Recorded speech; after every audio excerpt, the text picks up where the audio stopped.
Okay, so if you live in central Oklahoma, your home is basically your fortress. But let's be real, it's constantly under siege from above. Today, we're doing a complete explainer on protecting your biggest investment from some of the absolute most intense, unpredictable weather on the planet. And we are looking specifically at Moore, Oklahoma.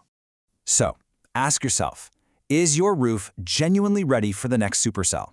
If you live in Moore, or anywhere in Cleveland County for that matter, you already know the sky can turn on a dime. Asking this question isn't just about, ticking a box on some maintenance checklist. It is about having true peace of mind when those tornado sirens start spinning up. Here is the game plan for this explainer. 1. Moore's extreme weather threats. 2. Spotting common roof damage.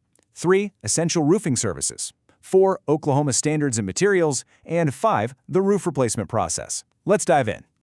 Kicking things off with Part 1, Moore's extreme weather threats. We are literally on the front line of Tornado Alley.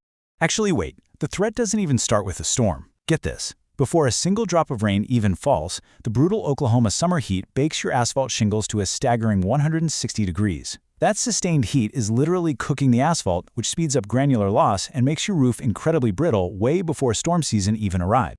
It's a relentless, year-round assault, really. Beyond those violent spring supercells in the memory of the 2013 EF5, your roof is taking a constant beating from 60-plus mile-per-hour straight-line winds, baseball-sized hail, and crazy winter freeze-thaw cycles. Even the ground is working against you. Moore's heavy clay soil shifts whenever moisture levels change, and that actually stresses your roof's structural connections.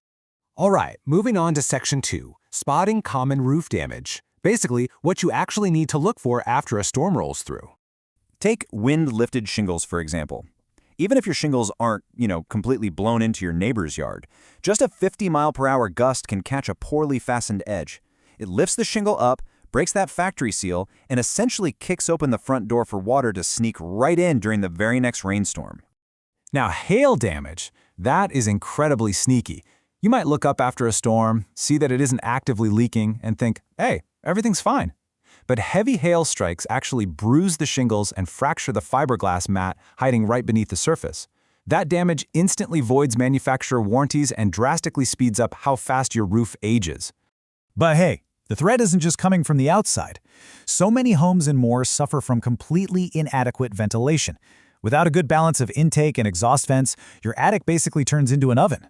It creates negative pressure, trapping heat and winter moisture, and literally cooks your shingles from the inside out while rotting the wood decking.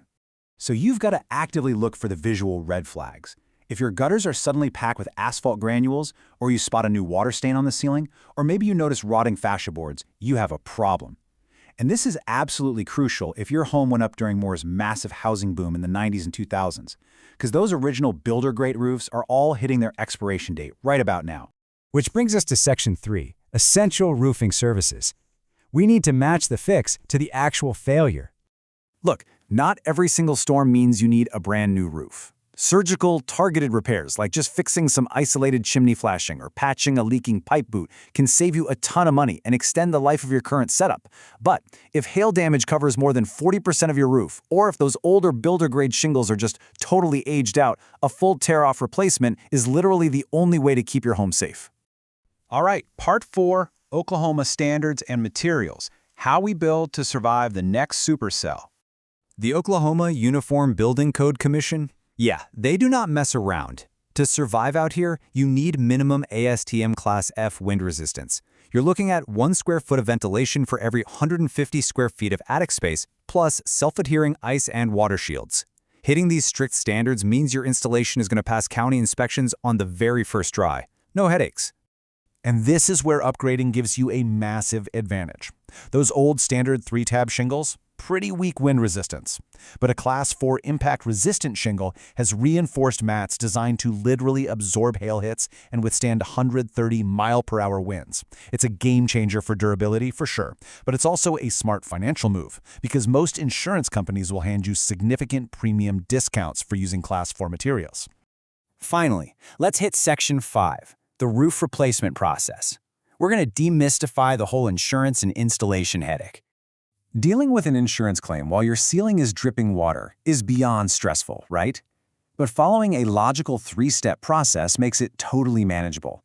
First, The pros use Xactimate software to document every single bruised shingle with photo evidence. Second is the heavy lifting, the tear-off, decking repair, and a code-compliant install. And third is the final walkthrough, which includes running magnetic sweeps to get every last dangerous nail out of your grass, followed by registering your warranty. Okay, listen up, because you have to be incredibly wary of contractor red flags. Whenever severe weather hits, Moore just gets flooded with out-of-state storm chasers. If someone knocks on your door the morning after a storm, demands full payment up front, pressures you to sign a contract on the spot, or doesn't have a physical business address right here in Oklahoma, shut the door. Seriously, those are the guys who take your money and vanish, long before your warranty even kicks in. So what does the actual timeline look like? Well, a reputable local crew will get an emergency tarp on your roof within 1 to 2 hours of you calling. Within 24 hours, you'll have a detailed assessment. Pulling local permits, that takes about 3 to 5 days. The real bottleneck is usually the 2 to 4 weeks waiting on insurance claim approvals. But once you get that green light, the actual full tear-off and installation only takes 1 to 5 days. And when the dust finally settles, a solid, locally based expert isn't just going to ghost you. They'll confidently back up their meticulous, up-to-code work with a full 10-year labor warranty. You need someone who is going to be there not just for the aftermath of one storm, but for every single storm that comes after it. So knowing what you know now about the crazy weather we get in Tornado Alley, the invisible damage it leaves behind, and the super strict codes required to fix it, take a second to evaluate your own home. Seriously, look up at your roof today. When the next severe storm system inevitably rolls across the Oklahoma plains, is your roof going to be a dangerous liability or an impenetrable shield? Make sure you know the answer to that before the sirens sound.